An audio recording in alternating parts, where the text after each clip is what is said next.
Bolsonaro está com medo de ser envenenado dentro da prisão. Olha só o que o Flávio Bolsonaro vai falar com relação a esse assunto. E eu vou ser sincero, até eu ficaria. O sistema todo atrás de você querendo prender você e deixar você mofar e morrer na cadeia, até eu ficaria. Olha só essa denúncia de Flávio Bolsonaro e veja só a invertida que ele vai dar nessa jornalista esquerdista petista. Bora assistir esse vídeo, mas antes, deixa aquele like, curte, comenta, compartilha, se inscreva no canal e bora ficar bem informado aqui, ó. Vamos ouvir! Continua muito indignado, inconformado, a todo momento falando como se estivesse se defendendo ainda dessa perseguição que ele sofreu. O que eu fiz para estar aqui? Meu governo fez uma transição tranquila. Logo depois da eleição eu falei aqui que a gente que iam sentir saudade de nós, que os métodos que a gente tem que usar são diferentes dos métodos da esquerda, de depredação de patrimônio público, de fazer desordem. Eu nomeei o comandante do Exército, o comandante da Aeronáutica que o Lula indicou. Eu fiz um vídeo em 30 de dezembro falando que não tem tudo ou nada, que não existia isso da nossa parte, enfim. Ele deu ali, fazendo a defesa dele como sempre, de que obviamente ele não trabalhou para que houvesse nenhum conjunto, nenhum contexto aqui que pudesse motivar qualquer ato irresponsável. Foi para os Estados Unidos, então ele fica ali a todo momento repetindo isso, se defendendo. Pediu ali que a gente insistisse, conversasse com o presidente Hugo Mota e com o presidente Davi Alcolumbre, que o que nós pedimos para ele, por ocasião inclusive das eleições deles, as presidências das respectivas casas, que era a colocação em pauta do projeto de anistia. Então fica aqui de público mais uma vez, eu acabei de sair de conversar com o presidente Bolsonaro, é um pedido direto dele para os presidentes Hugo Mota e Davi Alcolumbre. E uma coisa que me preocupou aqui, que eu acabei de ter informação de que alguém eu não sei quem foi, de quem partiu a ordem, mas para proibir que houvesse, que a família trouxesse a comida dele, que é feita com base na prescrição médica. Ele precisa de ter uma alimentação especial por causa do fluxo intestinal, por causa das sequelas da cirurgia dele. Então me soou muito estranho que alguém tivesse dado essa determinação para ir contra a medicação que é prescrita pelos médicos, para evitar exatamente intercorrências, que ele precisa ter uma disciplina com essa alimentação e obviamente também a preocupação dele com relação à origem da comida. Ele tem essa preocupação, não é de agora, ele sempre falou disso de público, a preocupação de que pudessem fazer alguma coisa com ele aqui, não está desconfiando de policiais federais, nada disso, mas não sabe da origem da comida até chegar na mesa dele, qual é o trajeto que faz, nas mãos de quem que passa. Ele está sem se alimentar então, senador? Ele não começou a execução dessa ordem ainda, eu queria que vocês da imprensa me confirmassem se isso é verdade, porque se foi um ato lamentável, mais um ato desumano, de uma completa irresponsabilidade com relação à saúde dele. Senador, e a mensagem que eu passei aqui, a mensagem, pelo amor de Deus. Ele que violou a tornozeleira, senador. Vou te falar uma coisa então, só pra você ficar atento, e assim, se você é jornalista de verdade, não é uma militante, você vai entender o que eu vou falar. Eu publiquei o meu vídeo às 16h54 na Rede X. Esse vídeo que convocando para uma vigília, um ato religioso, e que está escrito na decisão. No momento desta decisão, o vídeo já possuía 62 mil visualizações. Um vídeo desse, minha querida, na minha rede social, para atingir esse número de 62 mil visualizações, não leva 15 minutos. Isso foi às 16h54. Então, não tem absoluto, já estava pronta a decisão para trazê-lo para aqui, para a sede da PF em Brasília, muito antes, inclusive, do meu vídeo da vigília. Então, atentem-se aos detalhes, porque não é possível que vocês não enxerguem isso, vocês não são burros. Não é possível que vocês não enxerguem isso. Agora, quem está dizendo que não tem problema, que o problema foi a tornozeleira, vocês estão negando a ciência. Os próprios médicos falam que a mistura daqueles remédios que ele de fato tomou, o efeito colateral é esse, de confusão mental.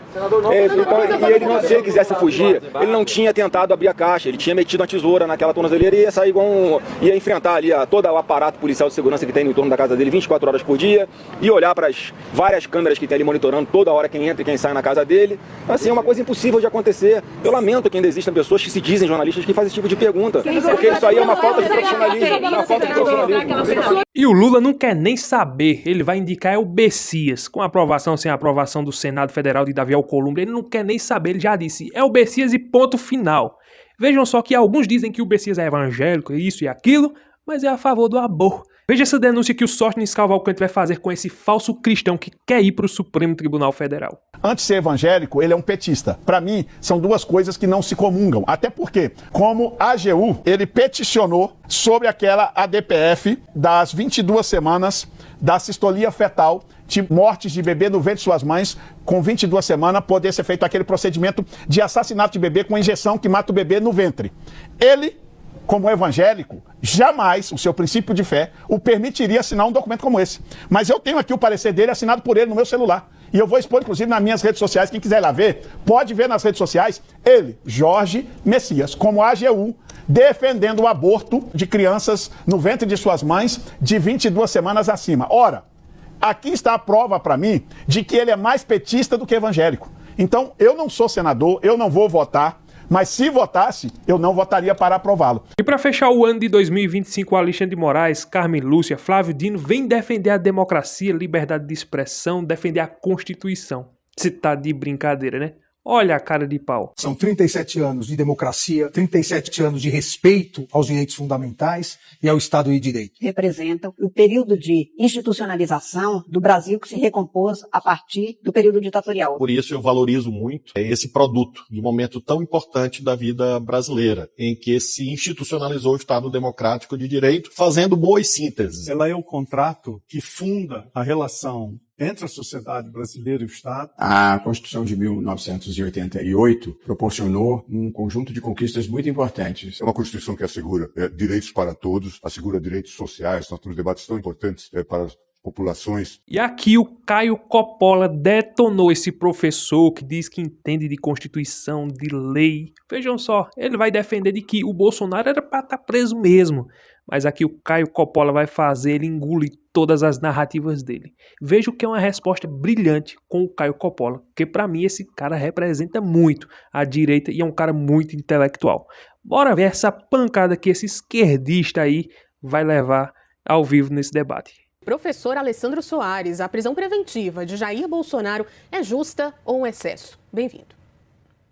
Boa noite, Juliana. Boa noite, Caio. Juliana, é uma situação tão desastrosa, essa situação do ex-presidente Jair Bolsonaro, porque eu diria para você que seria surpresa se não houvesse a prisão preventiva. Porque, veja, se a gente se colocar na posição das instituições, a gente vai perceber isso com muito mais clareza. Foi a Polícia Federal que fez o pedido dessa prisão preventiva ao Supremo Tribunal Federal. Além desse pedido realizado pela Polícia Federal, então não foi uma invenção do Supremo Tribunal Federal, esse pedido foi, de alguma forma, convalidado, foi assinado também embaixo, vamos dizer assim, decidido também, dessa mesma forma, pela Procuradoria-Geral da República. Isso chega, então, ao Supremo Tribunal Federal. Coppola já mostrou que não concorda. Coppola, queremos te ouvir. Prisão preventiva é justa ou é excesso? Olá, Ju. Olá, doutor Alessandro. Saudações à nossa audiência. Bom, vou ser bem claro que a prisão preventiva do Bolsonaro é absolutamente infundada, porque ela se baseia numa narrativa falsa, né? Segundo a interpretação criativa aí das nossas autoridades policiais e judiciais, a vigília convocada pela saúde do ex-presidente era, na verdade, parte de um plano mirabolante para provocar uma comoção social violenta e assim viabilizar uma fuga espetacular do Bolsonaro para alguma embaixada estrangeira. Eu trouxe aqui um trecho do Alexandre de Moraes. O tumulto nos arredores da residência poderá criar um ambiente propício para sua fuga, frustrando a aplicação da lei penal. Bom, até aqui, nenhuma surpresa, porque a narrativa ela exige a invenção do risco de fuga para justificar formalmente uma prisão preventiva. Mas faltou o ilustre ministro explicar como que um senhor idoso e enfermo em prisão domiciliar, sob forte vigilância, conseguiria se livrar aí da sua escolta policial, passar pela multidão e fugir em plena capital nacional. Chega a ser até ridículo com a máxima vênia.